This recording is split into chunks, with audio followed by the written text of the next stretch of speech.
Welcome to BJ Education UGTRB Physics Unit 1 Mechanicsல Principle of Conservation of Momentum தான் பார்க்க போகிறோம். First மொமெண்டம்னா என்னென்னு தெரிஞ்சுக்கலாம். ஒரு பொருள் மூவிங்கில் இருக்குது, அதாவது மூவிங்கில் இருக்கக்கூடிய ஒரு ஆப்ஜெக்டை ஸ்டாப் பண்ணுறது எவ்வளோ ஒரு ஹார்டோ அதுதான் என்ன சொல்கிறாங்கன்னா இந்த மொமெண்டம்னு சொல்கிறாங்க. அப்போ அந்த மூவிங் ஆப்ஜெக்டை ஸ்டாப் பண்ணோன்னா எதை பொறுத்து இருக்கும்? அந்த ஆப்ஜெக்டோட மாஸை பொறுத்தும், அதாவது அது எவ்வளோ ஹெவியாக இருக்குது, அதுக்கப்புறம் அது எவ்வளோ ஃபாஸ்ட்டாக போகுது, அதை பொறுத்து தான் நம்ம என்ன பண்ண முடியும், அந்த மூவிங் ஆப்ஜெக்டை ஸ்டாப் பண்ண முடியும்.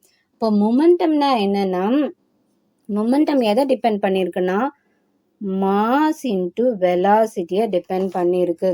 ஒரு பொருளோட மாசு அது எவ்வளோ ஃபாஸ்டில் மூவ் ஆகுது அதை பொறுத்து தான் இந்த மொமெண்டமை நம்ம சொல்ல முடியும்.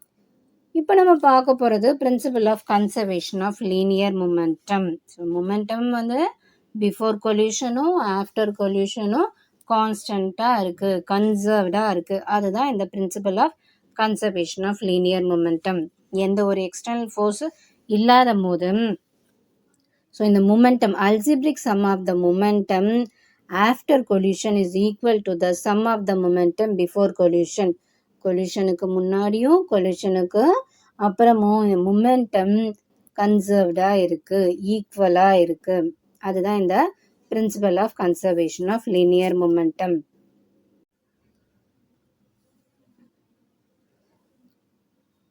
Let two bodies A and B having masses m1 and m2 move with initial velocity u1 and u2 in a straight line. ரெண்டு ஆப்ஜெக்ட் இருக்கு, ஒன்று A இன்னொன்று B. ஸோ இதோட மாஸ் m1, இதோட மாஸ் m2. ஸோ ஏவோட velocity u1, பியோட velocity u2. இது என்ன ஆகுதுன்னா ரெண்டும் இப்போ மூவிங்கில் இருக்கு, ஸ்ட்ரைட் லைனில் மூவ் ஆயிட்டு இருக்கு. அப்படி மூவ் ஆகிட்டு இருக்கும் போது இந்த ஆப்ஜெக்ட் இருக்கு இல்லையா, ஃபர்ஸ்ட் ஆப்ஜெக்ட் இருக்கு இல்லையா ஏ ஆப்ஜெக்ட், இதோட வெலாசிட்டி செகண்ட் ஆப்ஜெக்டை விட கிரேட்டராக இருக்குது. So u1 is greater than u2 அப்படின்னு நம்ம இப்போ கன்சிடர் பண்ணிக்கலாம். ஒரு பர்டிகுலர் டைமில் என்ன ஆகுதுன்னா இந்த ரெண்டு பாடியும் ஒன்றோட ஒன்று கொலைட் ஆகுது, ஒன்றோட ஒன்று மோதுது. மோதனுக்கு அப்புறம் அகெயின் அது ரெண்டும் ஸ்ட்ரைட் லைனில் மூவ் ஆகிட்டு போகுது. ஓகே, அப்போ அதோட வெலாசிட்டி ஆஃப்டர் கொல்யூஷன் அதோட வெலாசிட்டி என்ன, v1 v2. So after collision அதோட velocity v1 v2.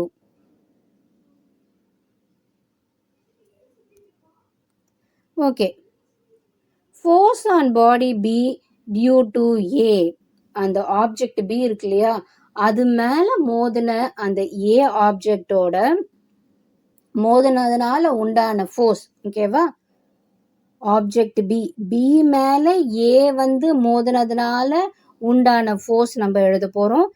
F1 is equal to ஃபோர்ஸ்னா என்ன, mass into acceleration. So mass into acceleration.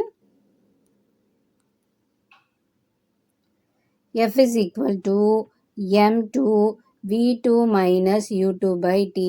அதாவது final velocity minus initial velocity by time taken. ஆக்சிலரேஷனை எப்படி எழுதுறாங்க, change in velocity. So அந்த இதில் எழுதுறாங்க, அதனால தான் ஆக்சிலரேஷனை v2 மைனஸ் u2 பை டின்னு எழுதியிருக்காங்க. நெக்ஸ்ட் ஃபோர்ஸ் ஆன் பாடி ஏ. இப்போ ஏ மேலே பி வந்து மோதினதுனால உண்டான ஃபோர்ஸ் எப்படி எழுதலாம், F2 is equal to m1 v1 minus u1 by tன்னு எழுதலாம். Okay, by Newton's third law of motion நம்மளுக்கு தெரியும் F1 is equal to minus F2ன்னு தெரியும். அப்படி இருக்கும்போது ரெண்டுத்தையும் எழுதுகிறோம், m2 v2 minus u2 by t is equal to minus m1 v1 minus u1 by tன்னு எழுதுகிறோம்.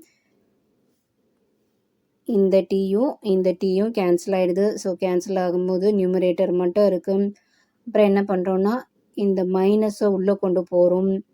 அப்படி உள்ளே கொண்டு போகும்போது minus m1 v1, so minus into minus plus m1 u1 ஆகிடுது.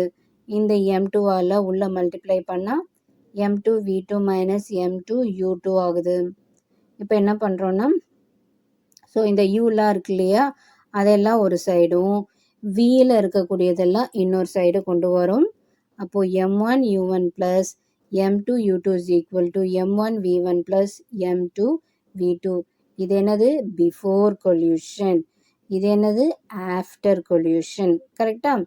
அப்போது ஸோ இந்த மொமெண்டம் பிஃபோர் கொல்யூஷனும் மொமெண்டம் ஆஃப்டர் கொல்யூஷனும் ஈக்குவலாக இருக்குது. இதுதான் வந்து principle of conservation of linear momentum. UGTRB physics unit 1 mechanics study material பிடிஎஃபாக அவைலபிளாக இருக்குது. பார்த்தீங்கன்னா சிலபஸ் படி டாபிக் வைஸாக எல்லா நோட்ஸும் எடுத்து கொடுத்துருப்போம். எல்லாம் நீட்டாக அண்டர்லைன் பண்ணி ஸோ எல்லாருக்கும் அண்டர்ஸ்டாண்ட் ஆகிற மாதிரி தான் இருக்கும்.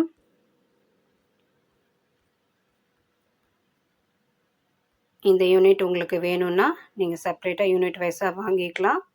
பிடிஎஃப் பார்த்தீங்கன்னா 300 ருபீஸ் ஆகும். யாருக்காவது இந்த யூனிட் வேணும்னா நீங்கள் டிஸ்கிரிப்ஷனில் காண்டாக்ட் நம்பர் கொடுத்துருக்கோம். அந்த நம்பரில் காண்டாக்ட் பண்ணி இந்த யூனிட்டை நீங்கள் வாங்கிக்கலாம்.